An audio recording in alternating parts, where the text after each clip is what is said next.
Voters went to the polls to determine the fate of several millage proposals and to fill positions up for grabs within Orion Township government.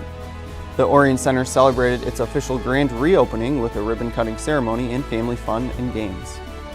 The Orion Township Library unveiled a new exhibit that explores the mysteries of human evolution. And Orion Township trustee Neil Porter invited guests to view his incredible collection of cars for a fundraising event. Hello, I'm John Atwater, and we'll have those stories and more on this edition of ONTV News.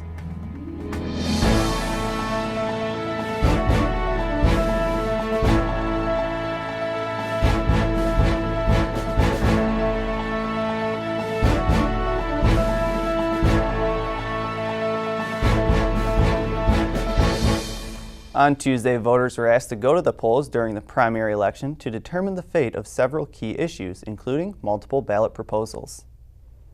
Orion Township's Office of the Clerk reports that just over 33% of registered voters came out to the polls during the primary election.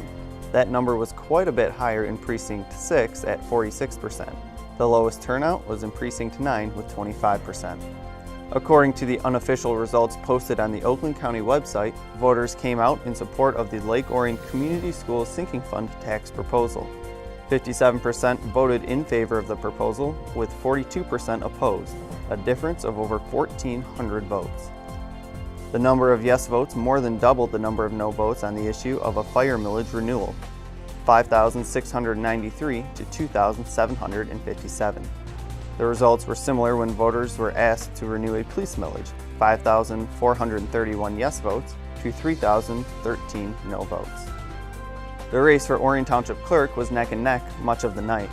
As the results began to trickle in, challenger Jen Zielinski jumped out to an early lead. As more precincts reported, incumbent Penny Schultz closed the gap. When the final results were posted, Schultz retained her position in a close contest with 3,089 votes to 2,826, a difference of only 263 votes. In the race for Township Treasurer, challenger Donnie Steele jumped out to an early lead over incumbent Mark Thurber and never looked back. Steele, a former trustee, claimed victory with 52% of the vote. 6 Republican candidates vied for 4 available seats on the Orion Township Board of Trustees. Coming out on top was newcomer Ron Slawinski, who earned 3,497 votes. Finishing second was incumbent Mike Flood Jr. with 2,950 votes. Incumbent John Steimel placed third with 2,820 votes, and newcomer Brian Burney nabbed the fourth and final spot with 2,790 votes. Eliminated was newcomer Tony Cook and incumbent Neil Porter, who was originally appointed to fill a vacancy on the board in January of 2007. He was then elected to the position by voters in November of 2008. Democrat Courtney Schaefer will challenge the top 4 Republicans for a seat on the board in the November election. Many of the candidates attended an Election Day gathering at Kings Court Castle to watch the results come in. Hosting the event was Township Supervisor Chris Barnett, who ran unopposed. First of all, we're really thrilled that the residents overwhelmingly are supporting our police and fire departments. Obviously, that safety is the number one thing of our concern. But so far, the results look great. We've had an amazing campaign, a lot of awesome candidates that put themselves out there. Very thankful that the community realizes public safety and how important it is. And it looks like it's doing real well in the standings right now. So we're real pleased with it. Yeah, and personally, I was a big supporter of the sinking fund. It looks like that's way up. Awesome to see that our community is supporting the schools.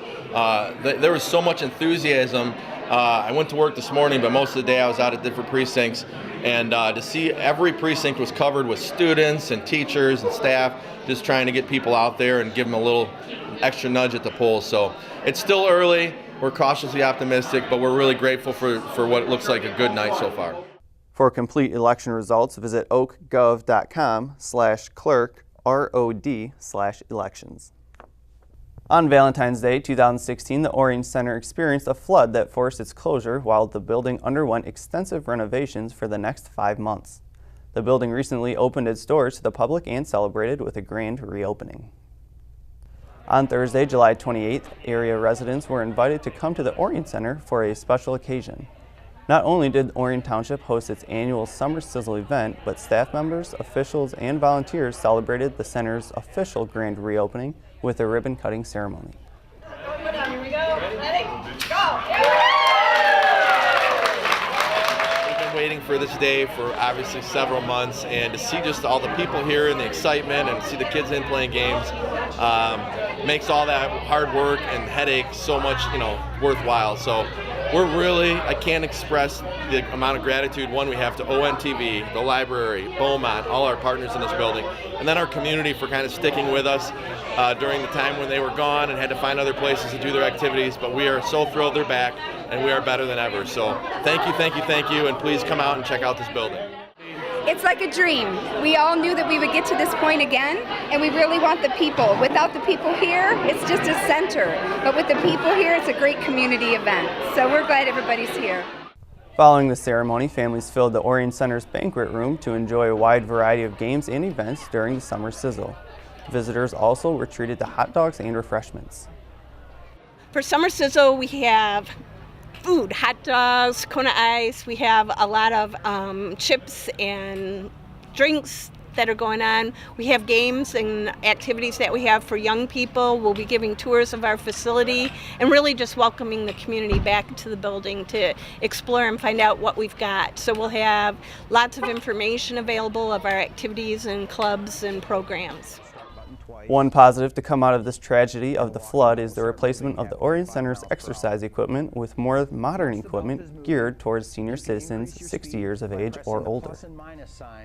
We're really excited this summer because we now have entirely new exercise equipment. We've replaced all of our treadmills, so we have 6 treadmills.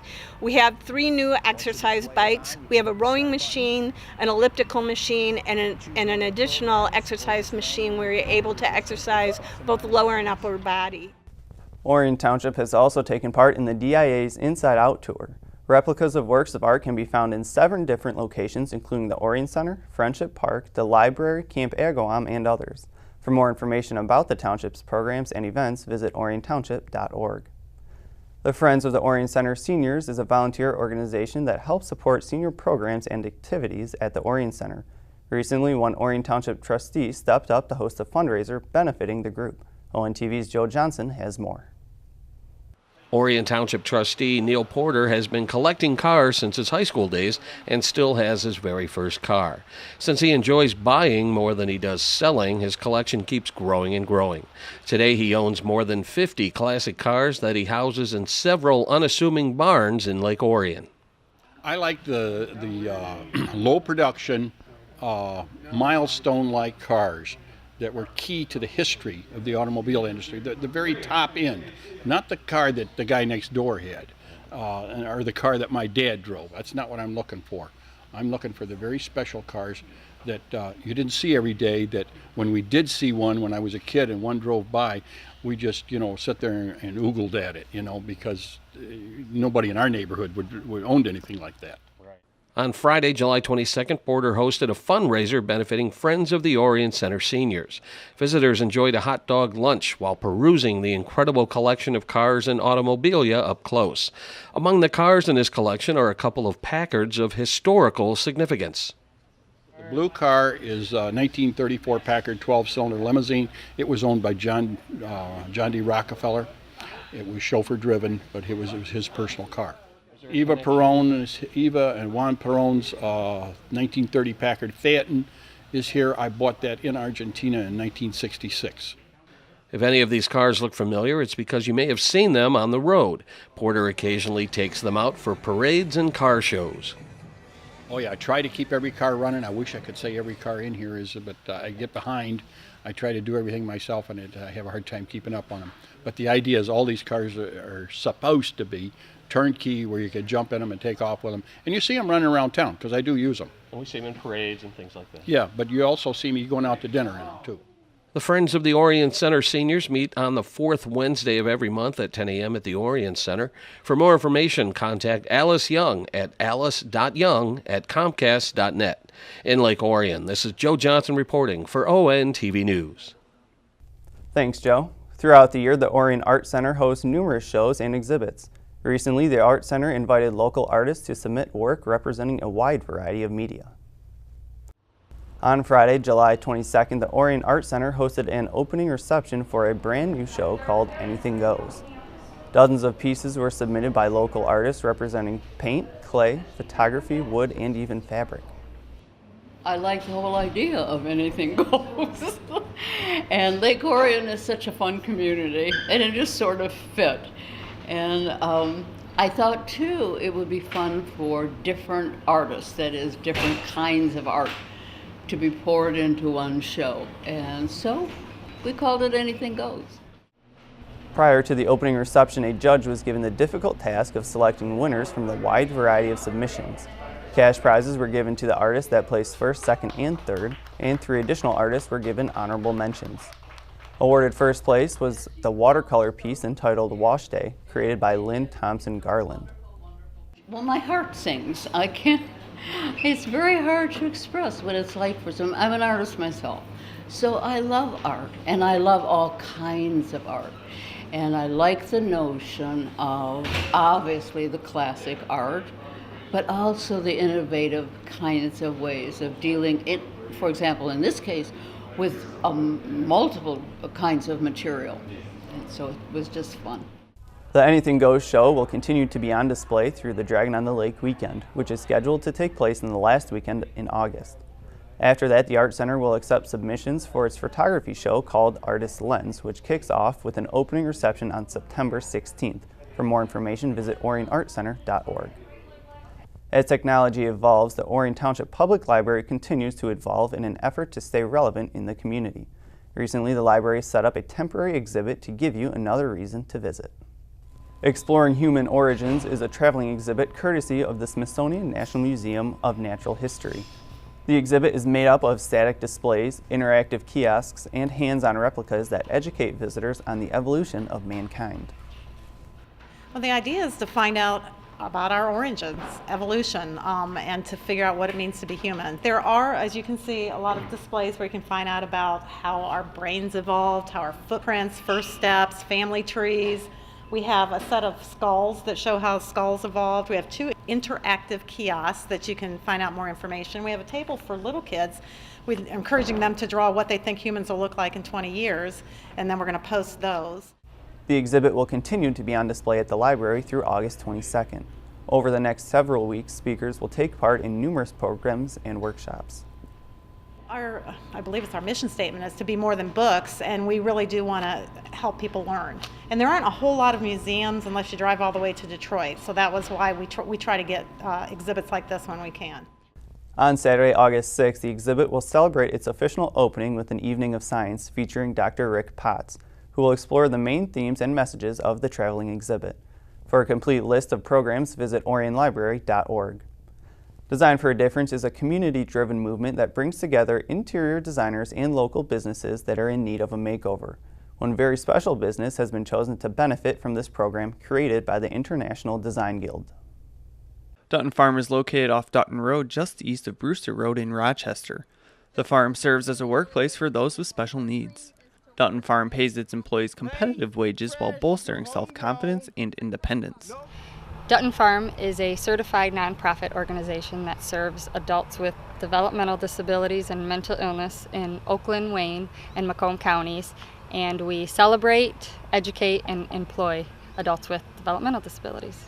The farmers that come here are individuals that don't really get the value that they deserve in society, so they come to Dutton Farm and we treat them as peers, we treat them as friends, we treat them as co-workers, and they are able to get a feeling of being contributors and feeling productive, and that they have something valuable to offer back to society. And we teach job skills, independent living skills, and then our main goal is to provide each person with an opportunity for competitive, integrated employment. Dutton Farm has recently been chosen as the recipient for a makeover as part of the Design for a Difference movement. Northern Flooring and Interiors has committed to the design makeover in an effort to redesign the layout of the farm's main building.